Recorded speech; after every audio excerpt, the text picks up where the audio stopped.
Salut à tous, aujourd'hui on va essayer la Turnigy Evolution. Une petite radio vraiment légère, sympa, le look est plutôt cool. Je vais la comparer volontairement à ma première radio, la Taranis X9D+.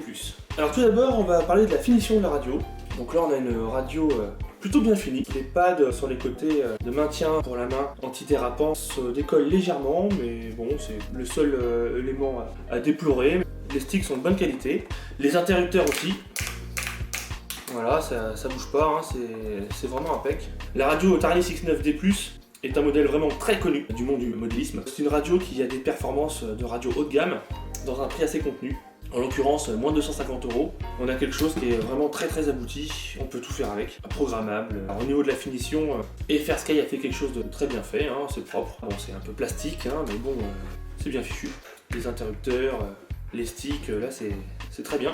Au niveau de la prise en main, la Evo, c'est vraiment un pad de jeu vidéo. Ça tombe vraiment sous la main. Là, si on compare les deux, la manette de Xbox 360 pour mon PC et la Evolution, c'est très proche au niveau gabarit. Alors la Taranis, bien évidemment, c'est une radio format standard, donc c'est quand même un gros bloc. Donc pour la prise en main, c'est sûr, c'est moins agréable. Quand on a des grandes mains, bon ça va, ça passe sans problème.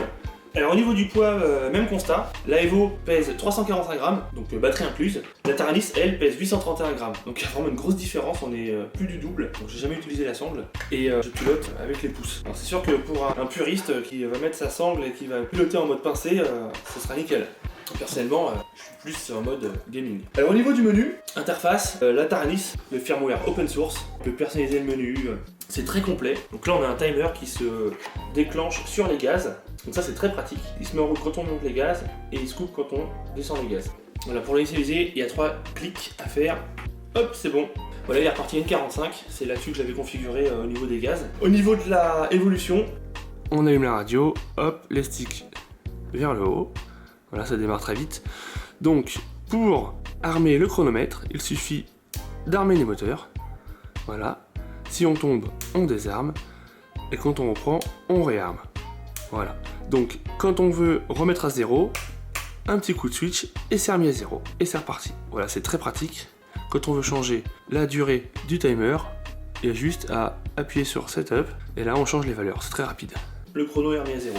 Tout simplement, donc c'est vraiment hyper pratique. Alors sur le reste des fonctions, la Taranis est très complète. On peut créer plus de 50 modèles. Sur la Evo, on est limité à 5 modèles. Donc celui qui a plusieurs appareils, comme des avions, des quadracers, forcément, sera beaucoup plus limité par la Evo. Je vais vous montrer quelques pages du menu de la Taranis. Il y a vraiment pas mal de pages différentes, on peut vraiment configurer.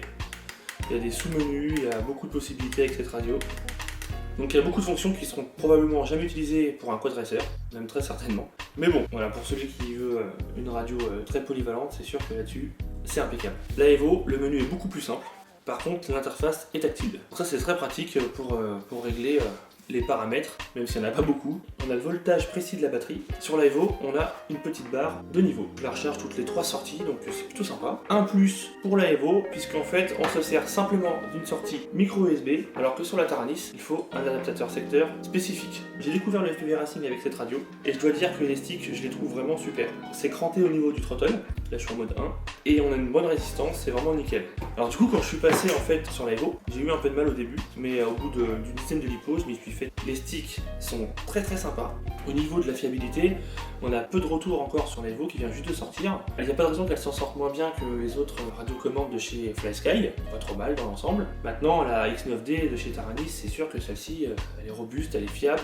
En plus de ça, il y a un excellent support, il y a un forum dédié. C'est très complexe certes, mais du coup un peu trop puisque avec les RX, il peut y avoir plusieurs versions. Du coup, elle n'est plus compatible avec les RX non LBTU. C'est un des points noirs de cette diversification. On retiendra que la Taranis, c'est la valeur sûre, c'est fiable, on a du recul, il y a beaucoup de possibilités, et du coup, c'est aussi un de ses inconvénients. Au niveau de la Evo, donc c'est beaucoup plus simple que ça. Elle est légère, elle est compacte, elle est pratique.